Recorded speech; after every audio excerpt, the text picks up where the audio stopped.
Hello everyone, welcome back to the channel. कैसे हैं आप सब लोग। और इस वीडियो में हम लोग बात करने वाले हैं कि आईसीआईसीआई का emerald private metal credit card मुझे फाइनली मिला कैसे था। तो एज़ प्रॉमिस्ड ये वीडियो मैं लेकर आ गया हूँ। सामने आप स्क्रीन पर देख सकते हो कि ये मेरी एप्लीकेशन थी जो 17 ऑफ अक्टूबर के दिन लॉग इन हुई थी। बट इसका मतलब ये नहीं है कि इस दिन मेरी प्रोसेस स्टार्ट हुई थी। ये प्रोसेस मेरी उससे एक महीना पहले ऑलमोस्ट स्टार्ट हुई थी। तो आई टेल यू एग्जैक्टली कि बैकग्राउंड क्या था। बैकग्राउंड ये था कि मेरे पास एक सफ़ायरो आईसीआईसीआई क्रेडिट कार्ड था क्या मतलब अभी भी है। और वो मेरा 4-5 साल पुराना कार्ड है। और उस टाइम पे मुझे नहीं पता था कि इतने अच्छे क्रेडिट कार्ड्स भी मार्केट में अवेलेबल होते हैं। मेरे लिए क्रेडिट कार्ड का मतलब था कि मैं खर्चा कर सकता हूँ उस पर। एंड जब उसका बिल जनरेट होगा उस दिन पेमेंट करनी है, बट तब तक सारा पैसा मेरे अकाउंट में रहेगा तो उसका मुझे इंटरेस्ट मिलता रहेगा। तो मेरे लिए क्रेडिट कार्ड का सिर्फ एक यही फ़ायदा था उस टाइम पे। और साथ में सफ़ायरो का ये था कि वो 500 रुपये आपको डिस्काउंट दे देता है बुक माई शो पर, महीने में 2 बार, लाइफ टाइम फ्री था। और साथ में उस टाइम पे उसकी मेंबरशिप कनेक्शन था ड्रीम फोक्स के साथ, तो आपको फ्री के स्पा भी मिलते थे एट एयरपोर्ट्स। तो काफ़ी सारे अच्छे life time free credit card होने के मुकाबले उसके काफ़ी अच्छे बेनिफिट्स थे, तो मुझे काफ़ी मज़ा आ रहा था। और मेरी 10 साल से सैलरी रेगुलर बेसिस पे आईसीआईसीआई में ही आ रही थी, तो मेरा रिलेशनशिप था ही सिर्फ आईसीआईसीआई के साथ, B it savings account, B it the credit card. तो क्योंकि मेरी रिलेशनशिप उनके साथ इतनी अच्छी थी, जब मेरे को अभी क्रेडिट कार्ड जर्नी के बारे में पता लगा कि कैसे अच्छे अच्छे क्रेडिट कार्ड्स भी मार्केट में हैं जैसे axis, Atlas, American express and इन्फिनी and all of these.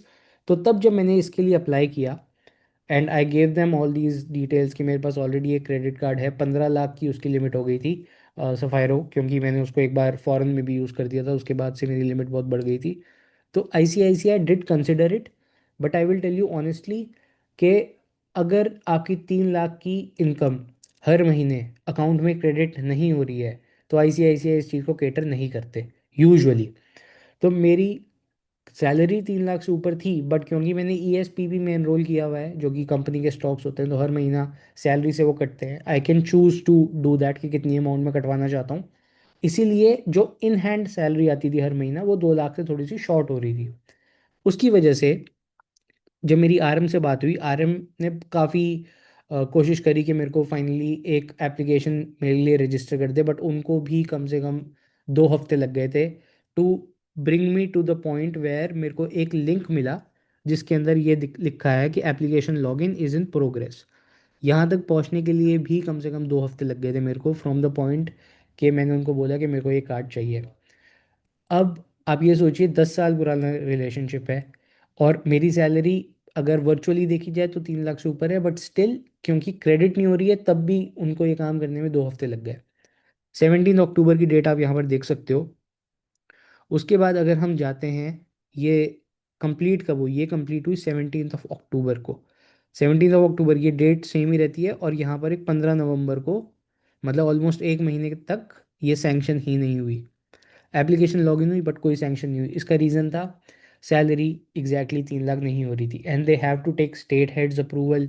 They have to take I don't know hundreds of approvals. जब भी मैं कॉल करता था वो हमेशा मुझे यही कहते थे, अब एक्स का अप्रूवल पेंडिंग है, वाई का अप्रूवल पेंडिंग है, अब जेड का अप्रूवल पेंडिंग है। तो बहुत सारे अप्रूवल्स होते हैं, मैनुअल अप्रूवल्स के थ्रू ये कार्ड जाता है और किसी भी स्टेज पर कभी भी आपका डिनाई हो सकता है। तो R M really has to push very hard. आपका आर एम, आपके आर एम के साथ रिलेशनशिप बहुत अच्छा होना चाहिए ताकि ही और she is able to take that effort for you. अब ये 15 नवंबर तक भी मेरे को ये कार्ड नहीं पता मिल रहा था और पता भी नहीं था कि अप्रूव होगा कि नहीं होगा। उसके बाद फाइनली दे आस्क्ड मी कि मेरे पास मेरी आईटीआर है क्या जो ये प्रूव कर सकती है कि मेरी salary is more than 3 lakhs a month. तब फिर जब मैंने उनको ये आईटीआर प्रोवाइड करी उसके बाद भी ये प्रोसेस आगे नहीं बढ़ी और ये यहीं पर ही अटकी रही, 15 नवंबर पर ही ये मतलब प्रोग्रेस पर ही अटकी रही। एक महीना हो गया। फाइनली 3 दिसंबर को जाकर ये मेरा सैंक्शन का प्रोसेस कंप्लीट हुआ with the help of my ITR, जिसने ये प्रूव करा कि यस आई एम अर्निंग जो भी उनका जो थ्रेश होल्ड है उसके ऊपर। तो उन्होंने मेरे को कंसिडर किया इस कार्ड के लिए, और जैसे ही ये सैंक्शन अप्रूव हुआ उसी के 2 घंटे के अंदर मेरे को मेरा वो कार्ड वर्चुअली दिखने लग गया था आई मोबाइल ऐप पर। तो यही पूरी प्रोसेस रही है एग्जैक्टली exactly। बट कई लोग को मैं नेट पे देख रहा हूँ कि वो लोग कह रहे हैं कि 1 लाख की एफडी करी उन लोगों ने और उनको एक कार्ड मिल गया, और उसके बाद उन्होंने वो 1 लाख की एफडी भी ब्रेक कर दी, तो वो कार्ड उनका स्टिल कंटिन्यू हो रहा है। मुझे नहीं पता उन सब बातों में कितना सच है कितना झूठ है। हाउएवर मेरे लिए ये जो प्रोसेस थी ऑलमोस्ट 2 महीना चली है। इवन मेरी सैलरी क्राइटेरिया उसमें मैच कर रहा है, बट क्योंकि क्रेडिट नहीं हो रहा था इसीलिए वो लोग इसको एक्सेप्ट नहीं कर रहे थे। तो मुझे नहीं लगता कि इतना इजीली ये किसी को भी मिलने वाला है।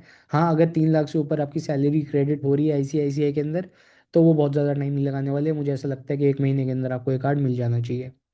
तो overall this was my journey. If you have any questions please comment में मेरे से पूछ लीजिए।